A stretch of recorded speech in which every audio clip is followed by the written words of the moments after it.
राजधानी रांची में प्रकृति पर्व सरहुल पर उत्साह और उमंग का माहौल था। इस पर्व पर परंपरा और संस्कृति की झलक भी दिखाई दी। राज्य के अल्बर्ट एक्का चौक पर भव्य शोभा यात्रा का नजारा दिखाई दिया, जहां सभी शहर के विभिन्न जगहों में आकर्षक झांकियां भी थी जो लोगों को मंत्रमुग्ध कर रही थी। वहीं शोभा यात्रा में मंत्री शिल्पी नेहा तिर्की भी शामिल हुई, जहां मंत्री ढोल नगाड़े बजाते हुए थिरकते हुए नजर आए। इधर अल्बर्ट एक्का चौक पर शोभा यात्रा के स्वागत के लिए कई पार्टियों, संगठन और जिला प्रशासन का स्टेज बना हुआ था, जिसमें कांग्रेस के प्रदेश अध्यक्ष केशव महतो कमलेश सहित पार्टी के अन्य नेता शोभा यात्रा में शामिल आदिवासी भाई बहनों का अभिनंदन किया और उत्साह बढ़ाया। वहीं युवा नेता राज उरांव ने सरहुल पर्व पर अपनी बात रखी और संदेश दिया। उन्होंने क्या कुछ कहा, आइए हम आपको सुनाते हैं।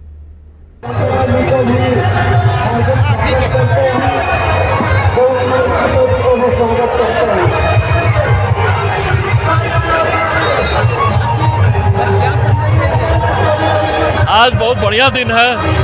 झारखंड में आज जो सरहुल महोत्सव है लोगों के बीच में हर्ष उल्लास से मनाया जाता है। झारखंड की जनता और उसके आवाम से, खासकर सरनाधर्मावलंबी और प्रकृति में मानने वाले लोगों को मेरी तरफ से सरहुल पर्व की हार्दिक शुभकामनाएं और बधाई। आप देख ही रहे हैं कि जिस तरह सरहुल पूजा में हम आदिवासी खासकर प्रकृति को लेकर अपनी भावनाओं से जुड़े हुए रहते हैं, उस और आप देख रहे हैं कि किस तरह लोग एकता, अनेकता में एकता, अलग अलग जनजातियों के लोग एक साथ आके झूमते, नाचते, गाते हैं, प्रकृति पर्व को बनाते हैं और यही दिखाते हैं कि जल जंगल जमीन जब तक बचा रहेगा इसे हमें अक्षुण्ण रखने की ज़रूरत है। ये जब तक संरक्षित रहेगा तब तक हम बचे रहेंगे।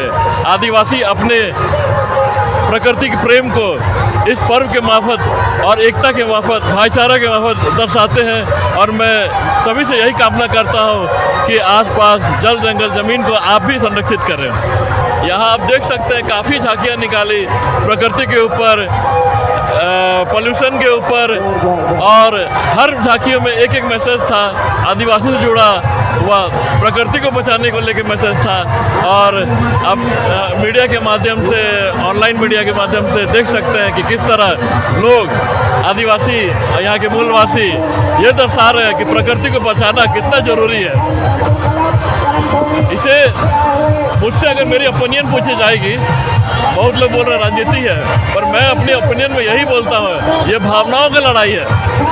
आदिवासी अपनी आदिवासियत को बता रहे हैं, अपने धर्म को, अपनी संस्कृति को बता रहे हैं कि, और आज एकता में भी यही दिख रहा है कि हो सकता है भावनाओं में ठेस पहुँचा है, पर लोग इस बीच में भी अपने सरहुल पर्व को बहुत अच्छे से मना रहे हैं। पर ये भी आप देखने को मिल रहे हैं कि लोग काले पट्टे में दिख रहे हैं। ये भी लोग दर्शा रहे हैं कि हमें अपना सांस्कृतिक धरोहर को भी बचा के रखना जरूरी है और आगे भी बचाना जरूरी है। हमारे माननीय मुख्यमंत्री भी हमारे आदिवासी जनजाति समुदाय से आते हैं, वह एक सरनाधर्मावलंबी है और मैं मानता हूँ कि उन तक सही बात नहीं पहुँच पा रही है, और अगर आपके मीडिया के चैनल के माध्यम से मेरी बात उन तक पहुँचे तो ये देखने वो भी महसूस कर रहे हैं कि लोगों के बीच, खासकर आदिवासी मूलवासियों के बीच में कहीं ना कहीं भावनाओं को ठेस पहुँचा है, तो उनके भावनाओं को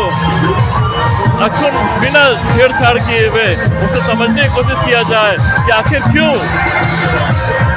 ये इतनी एजिटेशन, इतना विरोध हो रहा है। पर मुझे लगता है कि जल्द इसका निराकरण होगा माननीय मुख्यमंत्री के द्वारा। आप देख सकते हैं कि आज माननीय मुख्यमंत्री ने पूरे राज्य भर में सरहुल पर्व को लेकर 2 दिवसीय अवकाश घोषित किया है, और मैं सेंटर के को भी यही आवेदन करूंगा कि सरहुल को एक राष्ट्रीय पर्व के तौर पे मनाया जाए। ये पूरे देश में एक ऐसा अनूठा पर्व है। मैं बताना चाहूँगा पूरे देश में 550 जनजातीय समुदाय है, पर ये जो आप सरहुल ऐसा पर्व है जहाँ पे झांकी एकता और परिचय होता है। लोग अपने झांकियों के साथ निकलते हैं। देश के किसी भी कोने में आपको इस तरह का पर्व देखने को नहीं मिलेगा। और इस पर्व को संरक्षित करने के लिए, इसकी भावनाओं को संरक्षित करने के लिए हमारे मुखिया, राज्य के मुखिया माननीय हेमंत सोरेन जी को मैं तहे दिल से धन्यवाद कहूँगा और चाहूँगा आगे भी आदिवासियों के लिए उनका दिल बड़ा रहे।